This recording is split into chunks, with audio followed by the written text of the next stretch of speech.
Welcome to the New Hampshire Institute of Politics. My name is Diana Terrell. I'm a faculty member here in the Education Department.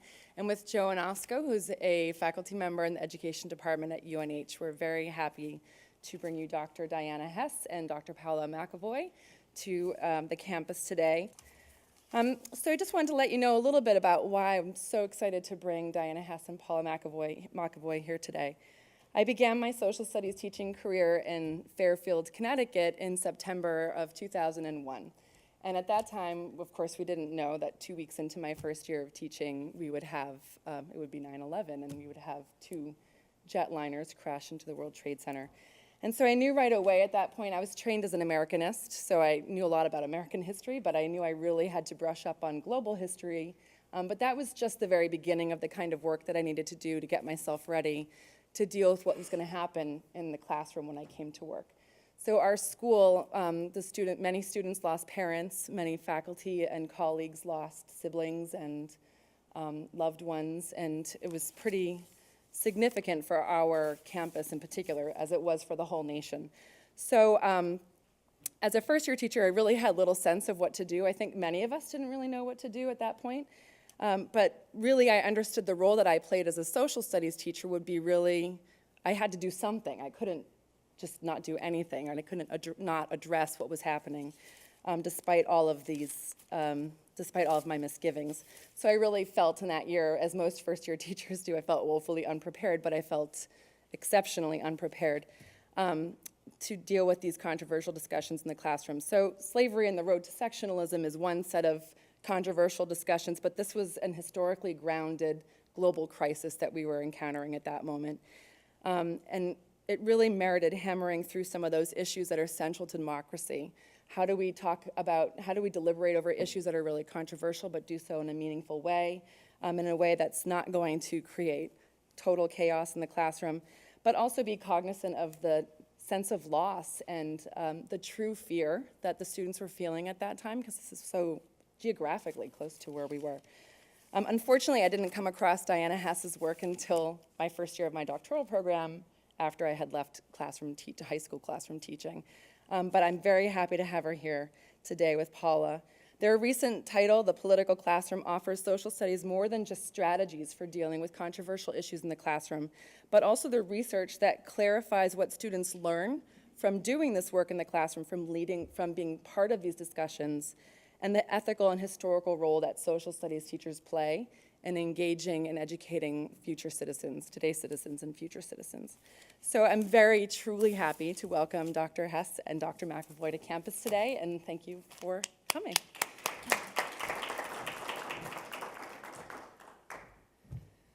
Good morning, everyone. I'm Paula McAvoy, and I just want to say thank you to St. Anselm for the invitation. We're both very excited to be here. And just to give you a little idea of how we're structuring this first hour, I'm going to give you about a 10 or 15-minute introduction to the book and sort of get into it a little bit, and I'm going to hand the floor over to Diana, and hopefully that'll be about a 40-minute talk or so total, and then we'll have some question and answers before we have a break. Okay, so we'll get right into it. So I'm going to actually begin the talk with a story about my mom. And my mom is retired, and for many years she's been a member of a women's philanthropy group whose mission is primarily to serve in various ways high-need schools. And one role that my mom has played was she was on the reading committee, and as a member of the reading committee, every year she would get assigned a second or third grade classroom. And once a month, she would go to the class, read 2 books that was provided by the organization, read the books, have a little discussion with the students, and then donate the books to the class. So she loved doing this. In 2009, there was a meeting of the membership of the reading committee, and to go over what books would be read that year. And so the chair of the committee said, we're going to read this in September, et cetera. Gets to February, it's Black History Month, and we're going to read this book, Barack Obama, Out of Many, One. And immediately a hand goes up from the reading committee to say, we can't read that book. That's a political book, and we're not a political organization. And so this begins an immediate discussion of the reading committee. Is it a political book? Are we a political organization? What should we do? The chair of the committee listens to this debate, eventually says, we're reading the book. If you don't want to read the book, you can have someone else read the book for you in February. That was not satisfactory to the woman who brought the objection, and so she went to the president of the organization and said, it's a political book, we're not a political organization. The president listened to this and said, we're not reading the book.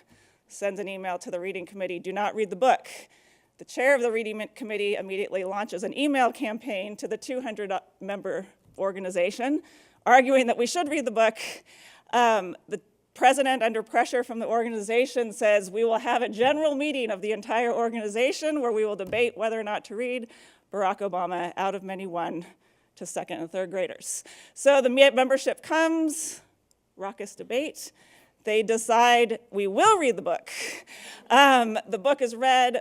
Members of the reading committee quit the reading committee. Some members quit the entire organization over this. So what is the point of this story? So this word political, the objection, we can't read the book, it's political. So what is going on with that? So what that objection was raising was saying, to be political, to read that book would be to advocate, would be to send a message that our organization supports the policies of President Barack Obama. In 2009, this is in the moment when we are debating the Affordable Care Act, right? So the country is just embroiled in this debate. And the people objecting to this did not want to be sending the message that this organization was endorsing the policies of the president. So in their view, to be political is to advocate for a particular policy. The people opposed to that were saying, no, there's something else. There's something called a political education. And in a political education, you prepare young people to engage in public debate. You let them understand what the world is. They should understand who their president is. And there's a way to do that that is nonpartisan. Okay, so what this book is about is how to be political, how to engage in political education in a nonpartisan way. So this is the struggle, the central problem of this book. But what's particularly difficult is that because the political climate is so partisan and so divisive, it's very difficult to capture a political education that is not seen as partisan, right? So this is how do we work through this dilemma? So we titled the book The Political Classroom to sort of reclaim the word political. And what we mean by the political classroom are classrooms that help young people learn how to deliberate questions that ask, how should we live together? And questions that ask how should we live together are questions like, should the police be required to have body cameras on them? That's a current debate right now. Should we raise our taxes to fund our local schools? So all of these are the controversial political questions that we think are essential for a good democratic education or a good political education.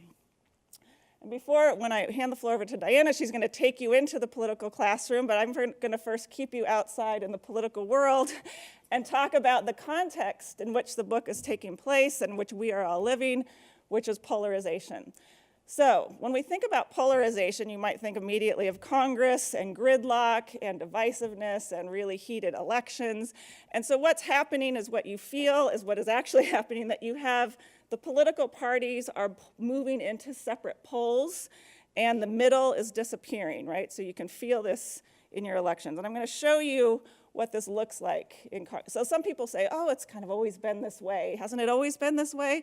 It has not always been this way. So this is a scatter plot, and I'm going to talk you through this really quickly. So each circle is a member of the House of Representatives, and you'll see that this slide is the 1950s. The circle is blue if it's a Democrat, red if it's a Republican. Okay. On the x-axis, the bottom, is the percent to which that member's district voted for the Democratic Party. So this line is roughly 50%. Right of the line is that you're representing a district that voted for the Democratic president, and left of the line is that you're representing a district that voted for the Republican Party. That line is less important than this line for my purposes here. So on the y-axis is a measure of each member's political ideology as based on their voting record in the House. So the black line is at 0. The measure is 0 to 1, so above the line is a conservative voter, a conservative House member, right? Below the line is a liberal, you have a liberal voting record. And so you can see here in the 1950s, what might stand out is there's a lot of blue circles above the line, right? And it's not, so the parties in the 1950s were more purple, less ideologically oriented than they are now. And this makes sense. You might recall that in the 1950s and earlier, we had a conservative branch of the Democratic Party, the Southern Democrats. And so they're voting more conservatively than you might expect today, right? So we have, and we see that there's a lot of clustering around the middle, right? So the 0 point, there's a lot of activity. So in the 1960s, the Democrat Party starts to divide over the issues of Vietnam War and civil rights. And the parties are going to resort, and what we call that they become, we're going to move towards an ideologically sorted parties that we see today. So in the 50s and 60s, if you saw someone and said, someone identified a member of the Democratic Party, it was not clear to you then, oh, you must be a liberal, right? But today, we assume that that's true. So in the 1970s, the evangelical Christian movement becomes more political. They're rallying around issues of abortion and school prayer, sex education in schools. So we have a conservative push into the Republican Party on social issues. In the 80s, you can start seeing, there looks like some two poles are emerging. In the 90s, the Republican Party looks almost all over the line. This is the House becomes conservative for the first time in 40 years. This is when Newt Gingrich becomes Speaker of the House. The 2000s, less of a middle, and here's what we're looking like today. And so what you see is that mathematically is that the Republican Party has moved more than the Democrats have moved, right? So they're much higher, further away from the line than the Democrats. So that's the visual of the House activity. Okay, so what does this mean for us as citizens? Well, that's not the whole story, the House membership. There's, socially, we're also polarizing. So this is a map of landslide counties during the 2008 election. And so what this is going to show is that we are more likely now than we were prior to the 1980s to live among and work with people who think like we do. So this country seems to be sorting itself out into red and blue counties. So the dark red is a landslide Republican, dark blue is a landslide Democrat, and purple is a divided county. And you might look at this and say, wow, how did Barack Obama win that election? That looks like a lot of red. So I'm going to adjust the map now, and so we're going to expand areas that have high population and shrink areas with low population. And so the map looks like that. So that's New York, and that's Chicago. So you can see that in addition to being a red country and a blue country, we're also an urban country and a rural country, right? So these are very different lived experiences that have similar are mapping onto the ideological landscape. Okay, so what does this mean for us as citizens? In this book, The Disappearing Center, Abramowitz says, asks the question, who's the engaged public now, and what do they look like ideologically? So the engaged public is defined as citizens who care about the government and politics, pay attention to what political leaders are saying and doing, and participate actively in the political process. So these are the types of people you as social studies teachers are hoping to create. It's not just voters, it's the people that are actually interested. They put lawn signs up, they do, they volunteer for campaigns, et cetera. So what's happening with the engaged public? This is a big quantitative study. And what he finds is that since the 1980s, the engaged public has been growing in numbers. And the strongest predictor of being highly engaged, so the highest group, is to have a strong partisan identity and to be ideologically consistent in one's views. So if you imagine how the parties sorted into ideologically, the Republican Party is conservative, the Democratic Party is liberal, we internally have been doing that as well as a result of living in this climate, that if you're very engaged, a lot of your views line up as liberals and a lot of your views line up conservatively. And if you have a strong affection for one political party, you are more likely to become engaged. Okay, So look what's happened since the 1950s. The top line is the participation in presidential elections of strong partisans. It's been going up. But what's really dramatic is the middle. The pure independents have been opting out, right? So as we get more partisan, people in the middle who don't have a strong party affiliation are less likely to come out than those who have more. So we're supporting Congress in its polarization by the partisans being the people who are coming out to put people in office. This is just more recent data on the same story. So likely voters are more ideologically polarized than the public overall. Okay, so if we look here, the dark blue and the dark red, this is of eligible voters, 13% are these ideological partisans on the left, 9% are the ideological partisans on the right. But when we look at likely voters, 19% of the lefty partisans and 17% of the conservative partisans are more likely to come out and vote. And this is, if we look here and here, of the partisans, what is the voting rate of partisans, of the high partisans? Voting at 73%, this is for midterms, and 58% for if you're a strong left-leaning partisan. So they're voting at very high numbers. You can see why the Republicans had a nice sweep in the midterm elections, because they were more likely to go out in the midterms. And so this is the climate in which young people are learning to become political, and this is changing the game. And so the overall effect of this story is that we distrust each other. So we have the people who vote in both the Pew study and the disappearing center is what's motivating people to go out is a desire to win and or to get the other side to lose, right? So in the 1950s, when we were purple parties, you went out, you didn't have a clear choice necessarily. I mean, you had a choice between the Democrats and the Republicans, but it wasn't an ideological choice in the way it is today. And so the partisanship is now driving the game. So I'm going to hand it over to Diana now.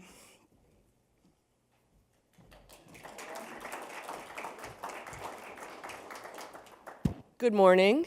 I want to echo Paula that it's wonderful to be here. I have not been in this state for more than 20 years when I was here during primary season, and I met more politicians during those 2 days than I've met since. So I have a sense of how political this state can be. And as Paula was just talking about, one of the things that we see happening in our larger political climate is polarization.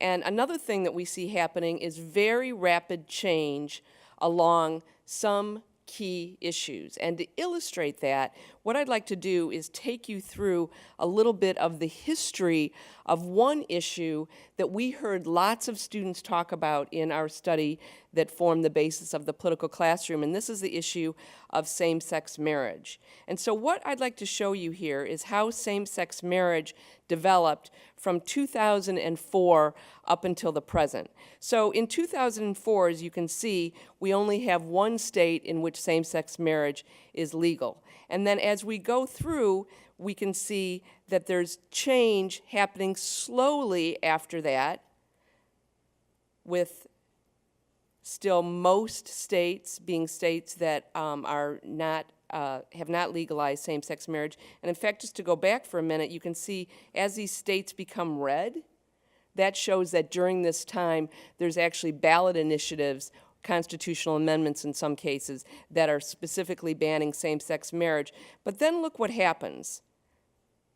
We start seeing very dramatic change, to the point that here in 2014, we've got a virtual split in this country around the legalization of same-sex marriage. Well, the reason that I show that is not because this study is about same-sex marriage per se, but when we were doing this study that formed the basis of the book, The Political Classroom, one of the things we noticed is that in classes that were discussing issues that were changing quite dramatically, teachers had both some opportunities and some challenges that they didn't have around issues where there hadn't been rapid change. So I know that it's easy to say that during any era there's a lot of change. But I think if we look back to the last 15 years, we can see some fundamental issues for which social opinion is changing quite rapidly. And that, as you'll see when we go into this in a little bit, really influenced how teachers behaved. So let's talk a little bit about what formed the basis of the political classroom, evidence and ethics in democratic education. In the first part of the book, we talk about what's going on, as Paula said, outside of schools. And we talk about political polarization, we talk about the rise of economic inequality, and we talk about how social media and the media environment are changing and how that's influencing what young people in particular are doing politically. And all of that formed the context for a study that we started in 2005. And the study was designed to answer three key questions. The first question was, what happens in high school classes where students are being taught how to engage in discussions of controversial political issues, these questions of how we should live together. So literally, how do students experience those classes, and what do students learn from them? And then we were interested in taking it a step further, in taking these kids that we were looking at very intensely when they were in high school and following them out of high school to try to get an answer to the question that I know all of you as social studies teachers wonder about, which is, what difference does this make? So both Paul and I taught high school for a long time. We had the same experiences that I think probably a lot of you have, is that you run into students who graduated and they come back and they say sometimes the strangest things like, I remember so well when we did X, and it can be years later. And it always has been interesting to me to think about, well, what do students remember about what we teach? And what difference does it make in terms of what they do politically and civically when they grow up? So we were interested in systematically studying that. We were also interested in how teachers were making good professional judgments about some of the ethical issues that we knew would arise when they were engaging kids in discussions of these controversial issues. So those were the three main questions of the study. The study involved 35 teachers in 21 schools in 3 states. So the states were Wisconsin, Illinois, and Indiana. Now, at the time in 2005, those 3 states were really great picks for 2 reasons. One is that we lived in Wisconsin, and we needed to keep relatively close to where we were because we wanted to be in classrooms. We were suspicious of research that just involved people asking students or teachers to fill out surveys without actually being in classrooms and watching what was happening. So we wanted to spend a lot of time interviewing students and interviewing teachers and actually observing in these classrooms. So to do that, we had to stay pretty close to home. But as it turns out, those 3 states were perfect states because at the time, Indiana was a very Republican state. So it was what we would call today a red state.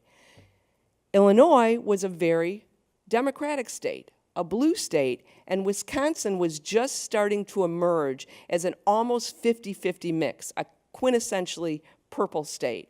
And as it turned out later, as you're going to see in just a minute, that really made a huge difference in what kids were learning. So how did we actually do this study? We gave students, and most of them were juniors and seniors, surveys at the beginning of their classes and at the end of their classes. One thing that we were interested in was, how do students' views change during the semester-long class or the year-long class, and what difference, if any, does it have to do with their teachers' views? So we had surveys pre and post where we asked lots of things about their views, but lots of things about the class, like what they thought they were learning, how open they thought the climate was, what did they think about their teacher's decision to either share or withhold his or her own political views. And we ask a lot of knowledge questions, like what did they know about how politics was operating, a lot of questions about what kinds of things they thought were more important than other things. So we ask those questions on a pre-survey and on a post survey. And then we went into the schools and we interviewed lots and lots of kids, which of course was fascinating because we learned so much more from the interviews than we learned from the surveys. We did lots of classroom observations, and then we contracted with a survey center at our university, the University of Wisconsin in Madison, and the survey center followed up with these students. So 2 years after they left high school, and then again 4 years after they left high school, they were interviewed on the phone for many cases, really long interviews, sometimes as long as 30 minutes. And you know, these numbers don't look all that hot, really, when you think about it. We had 402 the first time, and then 369 the second time. But only about 650 students had consented to participate in the longitudinal study. So actually, this was kind of fabulous. The Survey Center said to us, we can't believe how many students are participating in this longitudinal follow-up. And the way we did it, it was very interesting, is that we were able to program in for the people who were calling the name of the high school teacher. And so when they were called, the first thing the interviewer said was, do you remember Mr. Smith? He was your American government teacher? And they were like, yeah, I remember Mr. Smith. He was my American government teacher. And therefore, they didn't hang up. So it was kind of one of these brilliant things that enabled us to get a whole lot of information. Well, from all of that information, one of the things that we were interested in is what are the differences between the quality of discussions that are happening in classes. And in all these different classes, we used the survey data, the interviews, and also the observations to kind of sort them into 3 different types. On the bottom, the first type was teachers who for the most part lectured. Now we know this is the case of the norm, right? If we look across what happens in high schools, virtually all kids say virtually all the time they're listening to lectures. And we found that in some of our classes, that the students were listening to lectures, that they were often watching and talking about films, and that they were doing all sorts of small group research and tasks. We don't want to suggest that we didn't see high quality education in these classes. As a matter of fact, one of my favorite teachers was a lecture teacher, and I was in his class one day when he was giving this lecture on the French Revolution, and I was mesmerized. It was like this was one of the best lectures I had ever heard. He had the kids in the palm of his hand. They were really engaged, but they were listening for the most part. Then we had a group of classes that we called discussion classes, where the teachers were still lecturing some, but it was much more interactive. So the teachers often called this lecture discussion, where they said, well, I'm going to talk a little bit, and then I'm going to ask the students to talk. In these classes, we saw lots of sharing by the students, but oftentimes, because they weren't prepared for the discussion, what they were sharing wasn't necessarily all that well informed, but there still was a focus on these controversial political issues. In the third type of class, we called the best practice class, we saw things that were quite different. First, again, we saw this focus on controversial issues.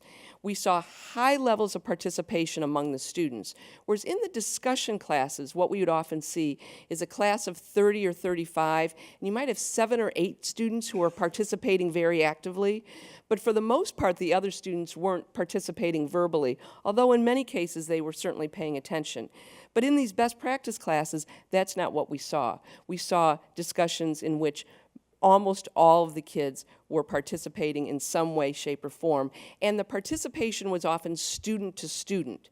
So it wasn't all being mediated through the teacher. So we would hear students say things like, well, I don't know, Mark doesn't believe X, and the reason I heard him say that I agree with is X, but I actually disagree on this other part. And then someone else would say, well, I don't know, if Sue thinks this, so there was a lot of discussion that looked like this. The teachers still played a very active role, and specifically the role the teacher played that was so important was making sure the students were well prepared. So students didn't come into these discussions without having read something about the issue, often without having written something about the issue, without having thought about it. And when we interviewed these teachers, they said to us, you know, spontaneous discussions don't work. And the reason they don't work is students aren't prepared. And so what you get is a small group of students who might be prepared and might have something to say, but the other students very quickly back out because they recognize that they don't really know enough to talk. So the one thing we learned in these best practice classrooms is that the key difference was all students were prepared to talk in some way that the teacher had engineered. This didn't happen just by some miracle. And we also noticed that in these classes, the teachers had lots of small group activities going on that were designed to prepare for larger group discussions. So what did we learn in terms of this question about how do students experience and learn from high quality, or what we called best practice discussions? Well, here are some key things that we saw as findings. One is that students described themselves as learning within a democratic community. So they described their classroom often by using the word we. As a matter of fact, we had this one really interesting school where we had one teacher who was a best practice teacher. We had another teacher who was a lecture teacher, but really an engaging lecture teacher. And students liked both of these classes. But 4 years later, when we asked the question, what do you remember about those classes? In the best practice discussion class, many of the students, more than 30 of the students said, we. I remember that we did this. I remember that we disagreed about this issue. I remember that we really struggled to talk about this issue in a way that was highly civil. In the other classroom, which was in the same school, same student population, we didn't hear we at all. It was all singular. I remember this, I remember that, I remember things about the teacher. Whereas in the other class, they remembered things about the class. And they even used the names of their fellow students, and this was 4 years later, so it was quite remarkable. We also learned that in these classes where there were enough discussions of controversial political issues, that students found them highly engaging and quite different than what they were experiencing in other classes that they were taking. They liked these discussions, and they liked them especially because they thought they were civil. They weren't afraid of them. They didn't think the discussions were creating a climate that was dangerous to them interpersonally or personally, but instead they found them really engaging, and they described in some detail what they learned from them. They reported that the climate in their classroom was open. So what does that mean? So this thing called open classroom climate means that students are saying, in my class, we discuss issues. And in my class, we discuss issues that people disagree about. But in my class, the teacher wants to hear our opinions. And in my class, we feel confident that we can share our true opinions. So in other words, kids felt like they weren't being penalized for telling the truth. The students in these classes also learned that it was important to consider differing points of views before they made a decision. So one of the things that we heard from class after class after class is students being surprised that their classmates disagreed with them. And in the classes where there were lecture, the students would say, everyone in this class thinks the same thing. In the classes where there was discussion, students said, you know, there's a lot of disagreement in this class. So that led us to this finding that was something like this, that what you want to do is activate the awareness of difference in a classroom. Because if students can hear peers disagree with one another in a respectful way, that's going to cause them to be less conflict adverse and to be more open to the exact opposite of what Paula was talking about. So when Paula was talking about polarization, one of the things we know is we've seen the development of this phenomenon which we call affective, not effective, but affective political polarization, which means essentially this, that people are not only saying, well, gosh, I have these views and the other side has those views, but more than 50% of Republicans and almost 50% of Democrats say, I think the views of the other side are literally dangerous to the future of this country. literally dangerous to the future of this country. So that's a level of polarization that's really extreme. And what we saw in this best practice classroom phenomenon is that students who recognized that there was difference, but these were, in many cases, their friends. You know, people that they were on the basketball team with, people that they did things with, but all of a sudden they realized these people who they had good relationships with, they were their friends, actually disagreed with them. That was a good thing, because that reinforced what I think is an important thing in the American political system, is that we can disagree about political issues without thinking that the people who have different views from us are in some ways inherently evil. We also learned from these students that they started talking about politics socially and at home. So what the students would report is, like, we had this one student who said, yeah, you know, last night the State of the Union address was on, and I sat down and watched it with my mom, and it was very bonding, and which was such a great quote. But then he went on to say, before this class, I wouldn't have done that. I probably would have gone bowling, which I thought was kind of odd, you know. Like, doesn't he know that we don't bowl anymore? But I guess in his community, you know, there was a lot of bowling going on. But what he was reporting was he was much more interested in talking about politics, both socially with his friends outside of school and also with his family. The other thing we saw is that the general knowledge about how government and politics works increased in these classes. That the students became more interested in politics and more interested in following the news, which is incredibly important because we know that people who follow the news are more likely to participate because they're going to understand at a higher degree what's going on. And the main reason people don't participate is because they don't feel like they know enough to really make a decision.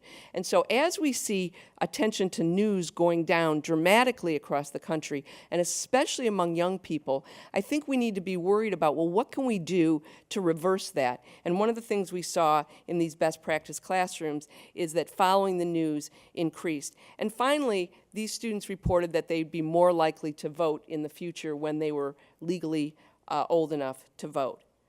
So another thing we were interested in, though, and I want to go back to the blue state, red state, purple state, is what difference did it make if students were in a classroom where there was a lot of pre-existing ideological diversity compared to classrooms in which there wasn't as much ideological diversity? So to study that, we first asked students the question of who they would have voted for had they been old enough to vote in the 2004 election. And you can see in this class, Mrs. Heller's class, that a number of the students said they would have voted for the Democratic candidate, and a number of students said they would have voted for the Republican candidate, and the one student who's gray said he would have voted for Ralph Nader. So this looks like a pretty purple class so far, right? And then we asked some questions about controversial political issues that were important at the time. So one question was about taxation, and another question was about abortion. And then there was a question about civil liberties and terrorism, which certainly, given what's happened this week, we know how important this question is once again. A question about the death penalty, a question about whether charity was better than welfare as a way of dealing with income inequality and dealing with helping poor people, and a question about legalizing civil unions. Now, what's interesting about this map is you see all this gray. What does gray mean? Gray means the kids said that they were either undecided or didn't know. And what we found across all the kids and all the questions is about 30% of the time kids were undecided or didn't know at the beginning of class.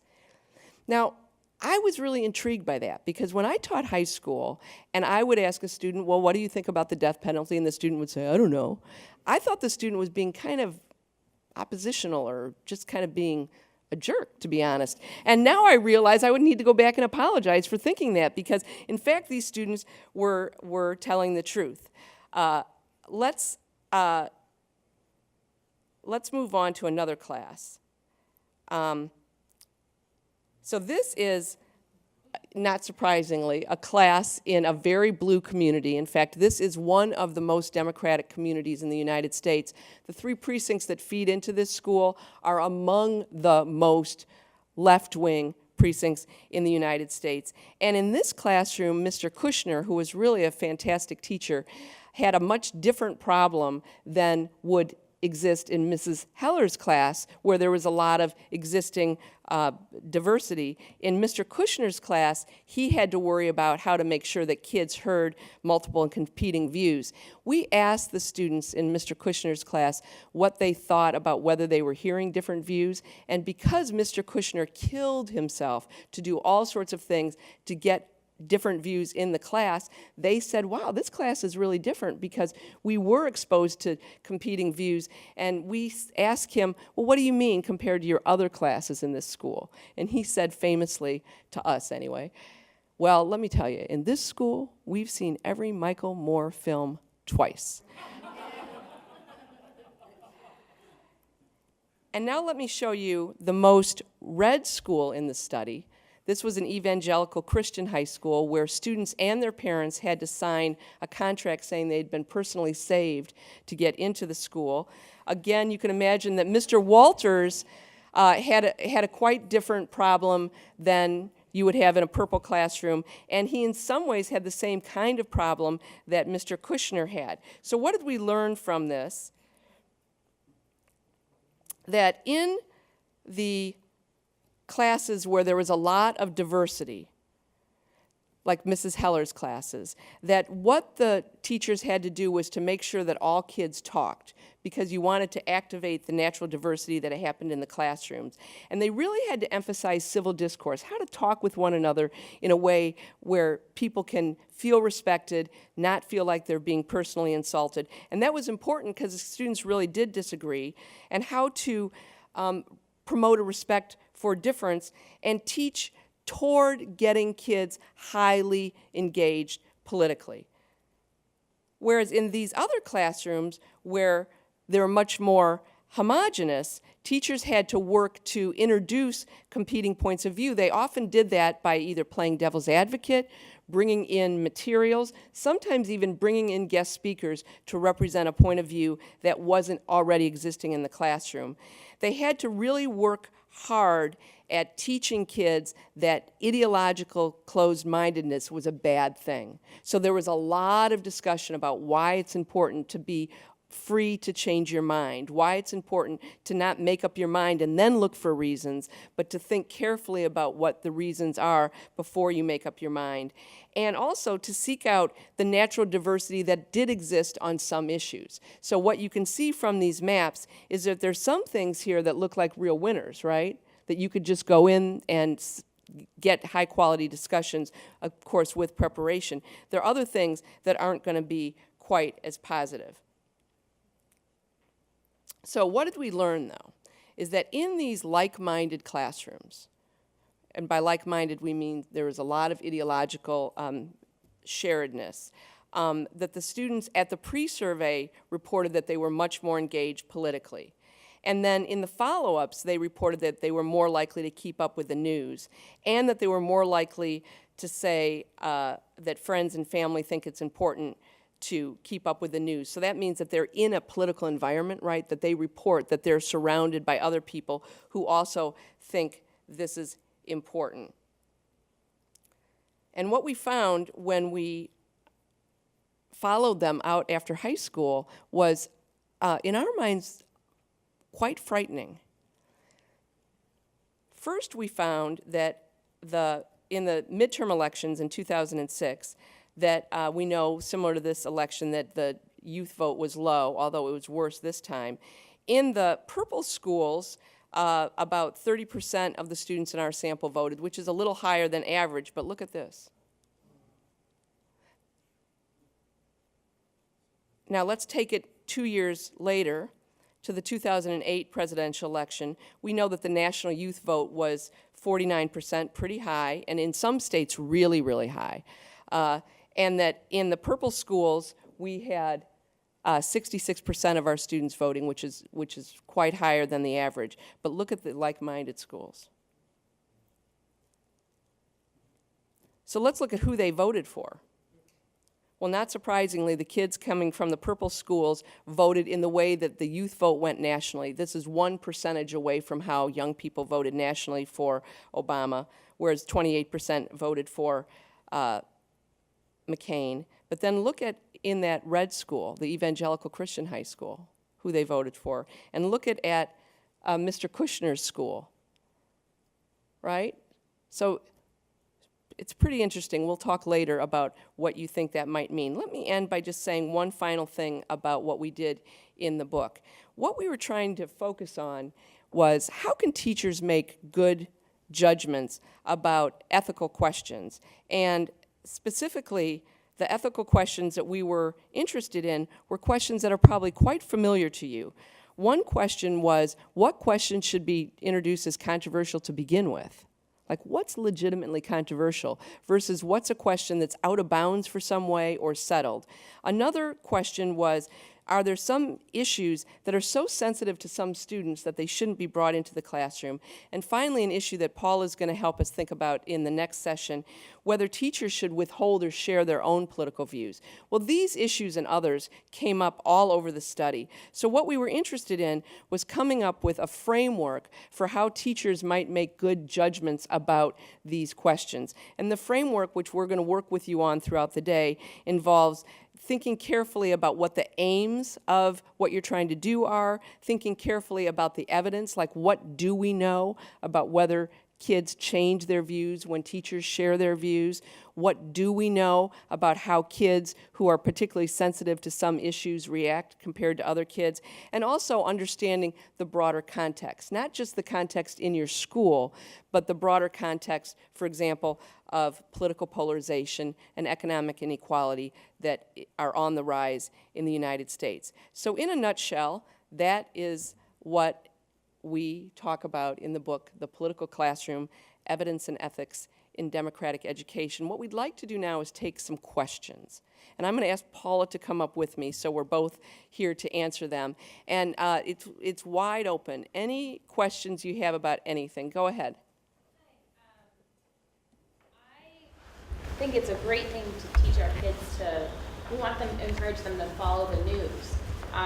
My personal frustration with the news and something that scares me about getting students into the routine of following the news is that we know there's a lot of media bias out there. And, thank you. How can we encourage, or how should we be encouraging and facilitating students' engagement in the news so that they're aware of media bias and can navigate that once they've left our classroom? That's a great question. I'm going to let Paula start because she's been doing a lot of work on what we know about what people do watch when they watch the news, and then I'll follow up with a little bit about what we know about how kids are learning about how to deal with media bias. Right, so the research is showing that the good and bad news is that people aren't really watching the news much. I mean, watching television news is actually on the decline. Internet sources is on the rise, but I do think that there's a lot of work to be done for teachers on media literacy and how do you teach people to recognize biases? What is it? I mean, I think in the book we talk about political literacy. Is one purpose of trying to help young people engage in the political world and understand the political world is to understand polarization and to understand can you hear this view and recognize, that's conservative or that's liberal? That's a hard thing for people to understand as young people and as adults, but I do think that that's one of the aims of the political classroom is to be literate in a way that you can understand ideological slant. I don't have a good answer of the exact technique to use in the classroom, but there's a lot of work being done on that. I think the worst case scenario is if people are getting their news from one highly ideological source. So people who are getting all their news from MSNBC or all their news from Fox, we know a lot from research about what people are learning from those highly ideological sources. So it isn't the case that all news is the same. There's some news that's more ideological than others. That being said, as Paula mentioned, if most people aren't watching the news anyway, it probably doesn't make that much difference. It's more important with young people to look at where they're getting their news. And increasingly where they're getting their news, Twitter. And so one of the things that a number of organizations are working on, specifically the McCormick Foundation in Chicago, is working with teachers to develop ways of helping kids understand what is more or less ideological and what is more or less warrantable in these news sources that look quite different than where we would go traditionally. And what we do know is that in high-quality media literacy programs that are often part of social studies, they're not separate classes, but in those programs where kids are being taught explicitly how to do this, that they are learning how to do it, that they are able to get a sense of what is more or less warrantable. But the problem is this, is that we don't want to create total news cynics, right? Because if we create total news cynics, then nobody's going to pay any attention to the news. And if nobody pays any attention to the news, they're not going to participate. We know that participation and news go hand in hand. So it's one of these weird things where as teachers, we both have to teach kids how to deal with a very ideological space. At the same time, we don't teach kids that there's nothing of value in that space. One teacher that I do a lot of work with will assign her kids to watch to actually watch television news across the ideological spectrum. So she will say, pick a story that's a big story today and spend 10 minutes watching Fox, 10 minutes watching MSNBC, 10 minutes watching CNN, 10 minutes watching the NewsHour, and try to report what the difference is. That is very illuminating to kids, right? Because they oftentimes aren't aware that what they're watching is different than something else unless they see that difference. Let's go to the next question. Hi. I'm new to the classroom myself and new to trying some of these ideas out. And I've been teaching a civics class for the past month and a half. We have it in my school. We have it in quarters. And I had a check-in with my students recently. And they're freshmen, so 14, 15 years old. And one of the frustrations that was expressed to me so far was, you know, in each one of these issues, we've talked so far about U.S. drone strikes. We just finished a unit on illegal immigration. There's not a clear pro or con side for me to go to. It's like we've tried to cover both sides, and they get frustrated with that gray area.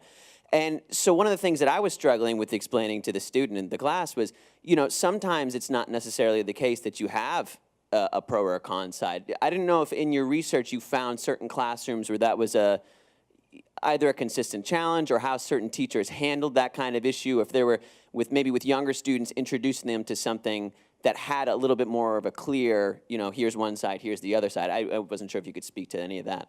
Well, one thing you should know is that there's some excellent materials published by the Kettering Foundation called the National Issues Forum. And the National Issues Forum doesn't present issues as pro-con. There's always at least 3, and in many cases 4 alternatives.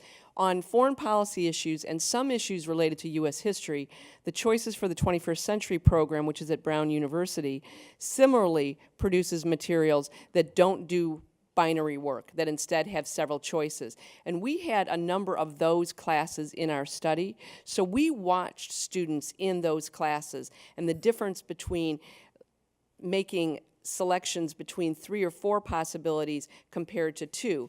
But the other thing is we had this one remarkable school in our study that engaged kids in a semester-long legislative simulation. And I'm going to turn it over to Paula to talk a little bit about how the kids created what it was they were going to discuss, because I think that's a solution to this as well.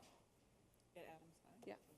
Okay. So very briefly, one of the chapters in the book focuses solely on Adams High, and the teachers,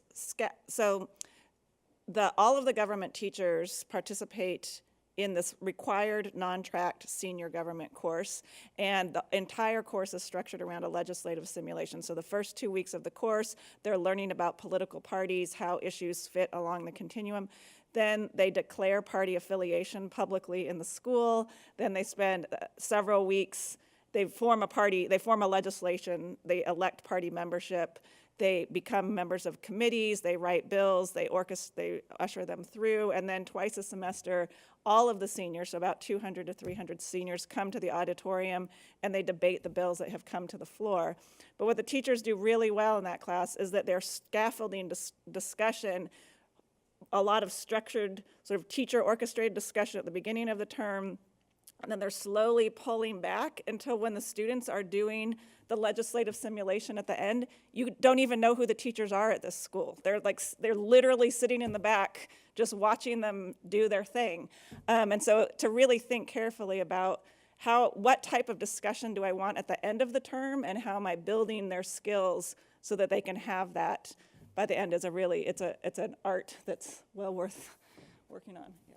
The other thing is that the kids have to craft their own bills. So in order to get a bill to move forward, they have to make compromises. So oftentimes, the most extreme solutions aren't the solutions that are going to get through their committees. So they are actually having to say, well, what is a third possibility or a fourth possibility here? So that's, really high-level cognitive work. It's very difficult. But in those classes, when we interviewed the kids 2 and 4 years later, they had a lot more respect for how difficult it is to craft legislation that gets passed. And we were intrigued by that because we weren't hearing that from any other of the schools engaged in the study. I'll just add a little bit that what Go you're ahead, describing is, I think, developmental as well. Like, it's just a hard thing to learn how to do. You think that there's a lot of the students in the best practice classes said, I thought that these things were sort of easy, but it turns out they're really murky and hard to figure. I mean, I think that's sort of the fun, if you can get them to realize the fun. Another question, please. Go ahead. What's your opinion about the teacher declaring their political affiliation? So that is such a great question, and we are going to focus for 45 minutes on it right after our break. And to be fair, we're going to have you working on that problem, and at the end, we'll come back for more questions, and if you want to ask us again, we'll answer it at that point. But right now, we're not going to disclose our view on disclosure. Let's have one more question before we take a break. Thank you so much, Diana and Paula, for this terrific presentation so far. Is it possible to pull up the slide where you list all the positive outcomes of this kind of work? I think back to a fellow named Ted Sizer, who wrote a book called Horace's Compromise and Horace's School. And a lot of teachers in social studies are struggling with the depth versus breadth issue. I got to cover all this material. And it's all, and I've done a lot of research on with teachers, and it's all self-imposed for the most part. We have no excuses as social studies educators to cover every mountain of minutia any longer because we don't have tests, and the Common Core is simply language arts and math. And so I always ask teachers, if you're going to say less is more, what is the more that you get from doing less? And that is the list that you might want to start giving your administrator or colleagues when they sit in the lunchroom and they proudly say, I'm 6 chapters ahead of you. And less is more. And interestingly, in your research, you get more content knowledge by covering less through this issue-based approach. I just wanted to give a plug for less is more, but we've got to articulate what that means. Yeah, let me say something about that. I've been really intrigued by this problem for a long time because when I started teaching high school social studies a very, very long time ago, there was a split in our department between people who really believed it was important when teaching U.S. history in particular to cover a lot of content, and other teachers who really believed it was important for the students to uncover a lot of understanding. Those were 2 very, very different paradigms, and as is the case in many social studies departments, it was hard for us to practice what we preached. We often didn't talk about these quite as civilly as we could have. But what I learned from that eventually was that it doesn't have to be an either or. We often think about things that, we can either have kids do things in depth or we can have kids learn a lot. That's not the way to think about it. The way to think about it is a Venn diagram, that if we go in depth about really important things, and this is why what we select to have kids study really matters, content matters a ton, what they do and in depth and what they'll learn, there's a really powerful overlap there. And we know that when we ask kids to just memorize tons and tons of information, what we know from the brain research now is it's not working anyway, right? Which is why so much of what kids memorize in high school, when you ask them a year or 2 years later, they literally have no idea. Whereas, and let me end with this before we take a break, one of the things we were amazed by when we read the transcripts from the survey center, having these long interviews with 400 kids 2 and 4 years later, is that in these best practice classes, the kids' memory of what had happened was crystal clear. It was amazing. They remembered what issues had been talked about. They remembered what the division is in their class. They remembered what the teacher did pedagogically. They had very, very, very clear memories. In the other classes, the kids' memories were not quite as clear, and they tended to be about whether they liked the teacher or not. I really liked him because one kid said he really wore funny sweaters.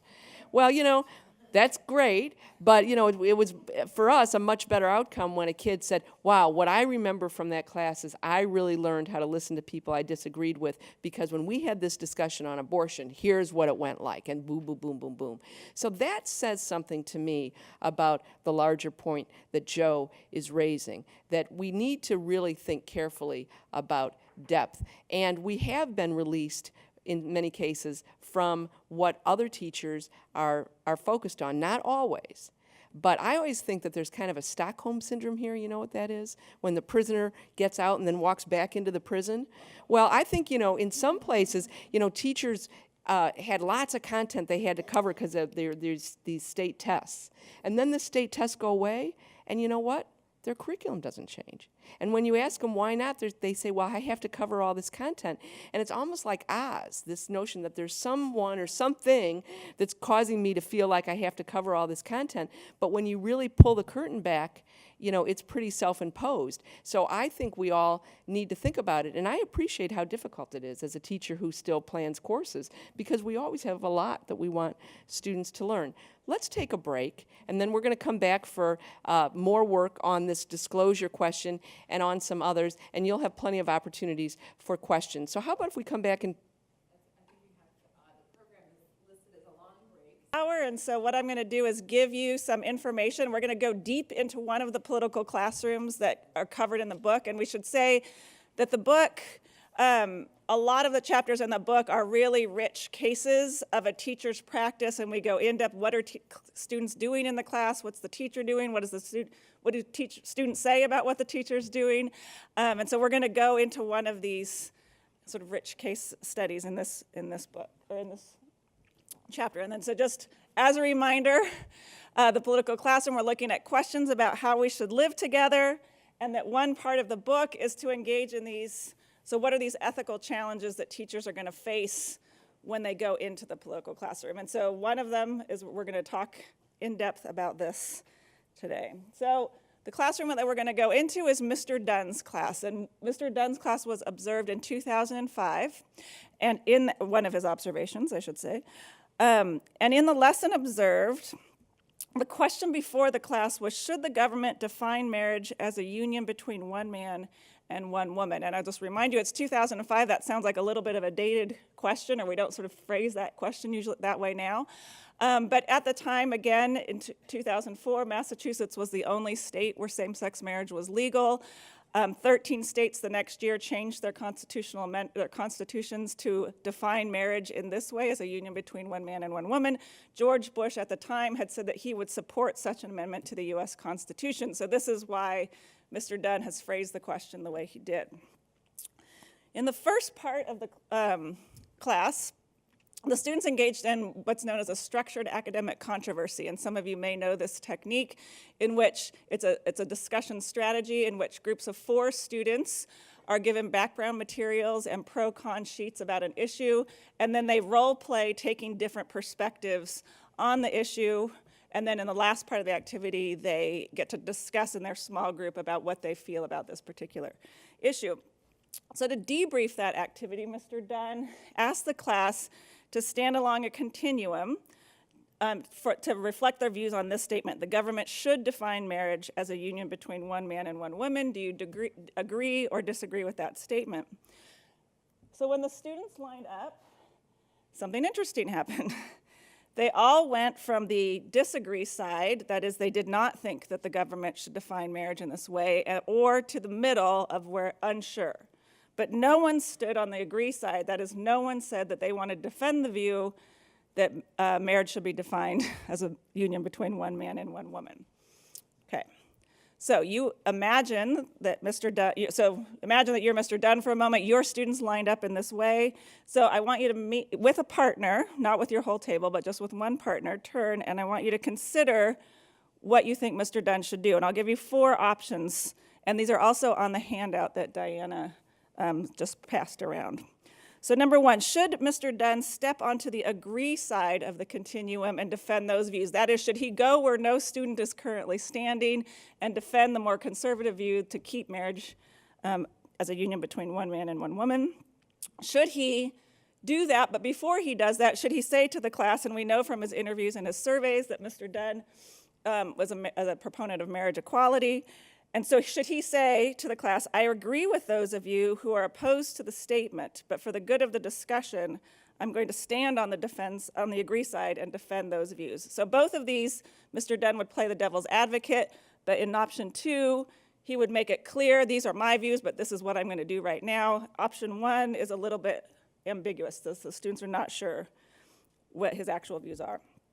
Should he instead just go step on the line as the students are and to the point that reflects his actual views and facilitate the discussion from there as the teacher / participant? Or should he not step onto the line at all and facilitate a discussion among the range of views that currently exist within the class? Okay, so devil's advocate down to just work with the students where they are. So with your partner, which option do you think would be best for Mr. Dunn?